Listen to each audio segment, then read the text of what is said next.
guys? It's been a minute. It's Fatima C. Oliver, transformational speaker and consultant, and coming to you guys. Just want to chat really quick. I have been crazy busy. I'm so grateful for all the support that I've been given in this new platform. You guys, I did a podcast with somebody in Prague. I was just amazed at the time difference. It was crazy. New experience for me. Pretty awesome. So keep the invites coming. But on a serious note, I just wanted to chat with you guys really quickly because I just thought that this was really interesting. And I've been thinking about it for a couple weeks now and just hadn't got around, hadn't really had an opportunity to stop and just chat with you guys a little bit. Have you ever seen the movie A Family That Prays Together? Tyler Perry's movie, A Family That Prays Together. It was an interesting movie, to say the least. But in the end, Alfre Woodard, she gives this basically like a eulogy for her friend. And in the end, she says this one sentence that really did start to shift my mindset. She said, "Are you living or surviving?" And honestly, at that time, I was straight up surviving. Okay. I was going to work, coming home. No, my bad. I was going to work, stopping, picking up the kids from the daycare, which was AKA mom and them, and then coming back home and getting in the bed. My hours were crazy. So they were at the daycare till like 9 o'clock at night, 10 o'clock at night. And then I would get them, put them in the bed, and get up in the morning and do it all over again. It was just a long, dreadful day. A lot of those type of days as a single parent, just trying to make ends meet. And it was wearing on me. I didn't start to enjoy where I was born until honestly I moved away. So I was born and raised in Vegas. And so now when I go home to visit, I don't do it that often, but when I do, I actually stay in a hotel the first 1 or 2 days before I really let anybody know that I'm in town, just so that I can have that experience that the tourists have, because I was so busy working that I didn't even really get to understand why everybody was so fascinated by the city. And so now I'm in that space where I can have that moment and take it in. The movie, A Family That Prays Together. Are you living or surviving? I was definitely surviving. I was doing the best I can, like so many other people that I know. We didn't have time to stop and really smell the roses, as they say. Maybe we didn't make time to stop and smell the roses. A lot of times when you're frustrated, you do all those coping habits, drinking, smoking, partying, right? Chilling in the same spot every weekend, but not really paying attention to what your soul is craving or what your spirit is craving. And so that's kind of what I want to talk to you today. I know when I heard that sentence, are you living or surviving? I started thinking about my life. And it really tugged at my heart to say, Fatima, when are you going to get unstuck? When are you going to start doing some things that you like? I mean, yeah, you got a rough life. You ain't got as much assistance as you want, and you got these kids, and you handle it on your own. But when are you going to stop and try to figure out something that you enjoy doing? So then I started doing this crazy thing. At that age, it was crazy. I started making a bucket list, and I started figuring out all the things that I would want to do before I die and just started putting it down on the list. And then I met this crazy guy who is now my husband, who actually was motivating me and nudging me to do the things on my list. And before I knew it, I had cut my hair off. I always wanted to cut my hair. I was always afraid to do it. Such a little thing. But for me, it was a moment of freeing. It was freeing me. And so I did it. I cut my hair off. And before I knew it, I was walking around bald. And usually that's what I look like. I, a couple months ago, instantly grew some hair. But typically around the spring or summer, I'm definitely rocking a bald, and I love every moment of it. It is so freeing for me.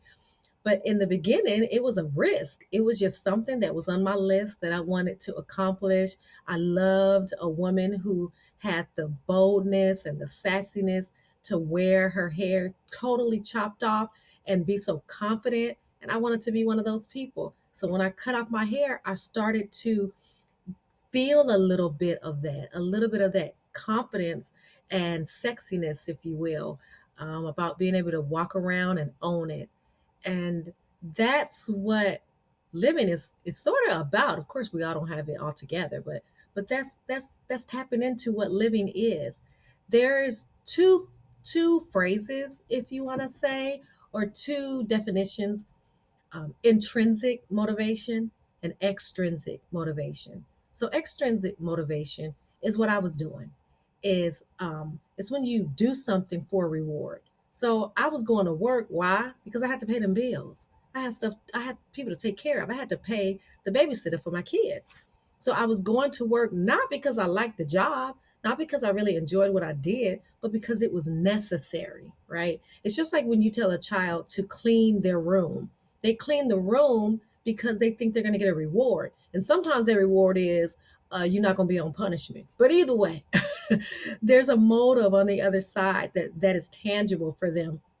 So they do what you're telling them to do, right? We can go on and on about extrinsic motivations.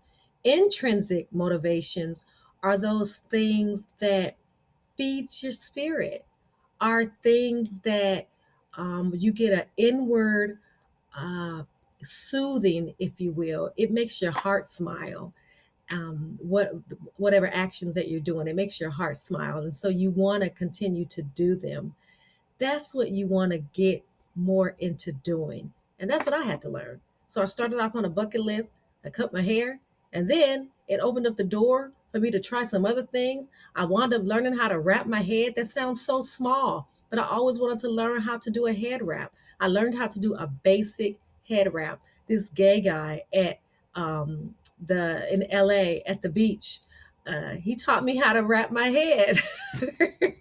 And that was just so cool. So then I come home from a vacation with my head wrapped. All of a sudden, I felt like I was so woke because I knew how to wrap my hair.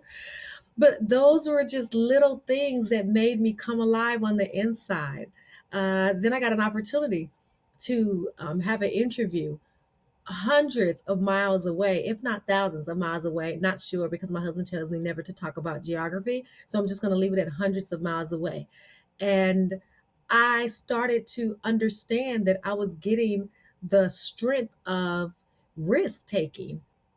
And so I said, what the heck? I'm going to get on the plane and I'm going to go to this interview.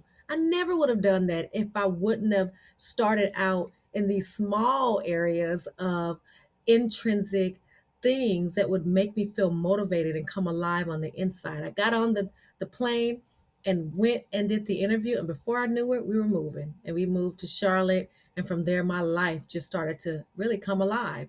And I did many things that I'd never done before. I did 5Ks, which I always wanted to really get into, but I was like really slow. So I got into 5Ks. But then from there, I got into mud runs. And then I just fell in love with mud runs. And then I couldn't find anybody to do mud runs with me. And I wound up doing mud runs by myself. But the point is that, again, I started doing things to bring that fire from the inside of me to make my heart smile and to make me feel like I was living my best life. And that's what living your best life is about. It's not about taking pictures for the gram to show you on the beach or you eating crab legs or all this other stuff. It's truly about finding yourself, finding those type of things that make you smile, that makes you want to keep doing it, no matter how tired it makes you, no matter how hectic it can get, no matter how much work it takes. It feeds something on the inside of you and makes you want to keep doing it. So I encourage you to look at your life this week. Try to find something that you enjoy doing or something that you used to do that for whatever reason you stopped doing it. And if you stop doing it, I'm going to ask you why. Follow those breadcrumbs to why you stopped doing it and figure out a way to get back into it. If you liked bike riding, start back bike riding.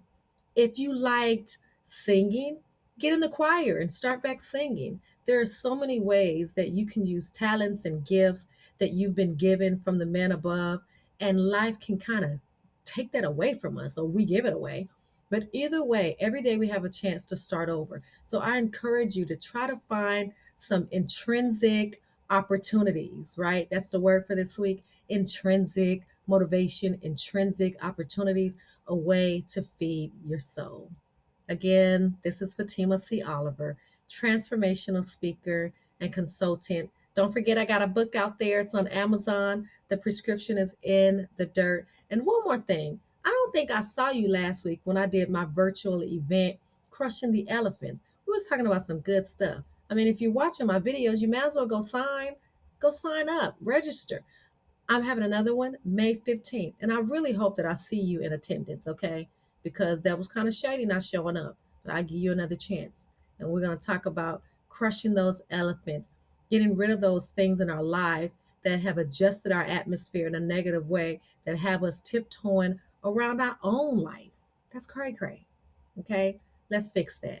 So look me up, fatimac.com. That's where all my information is. And you guys, hopefully, I'll talk to you soon. Bye bye.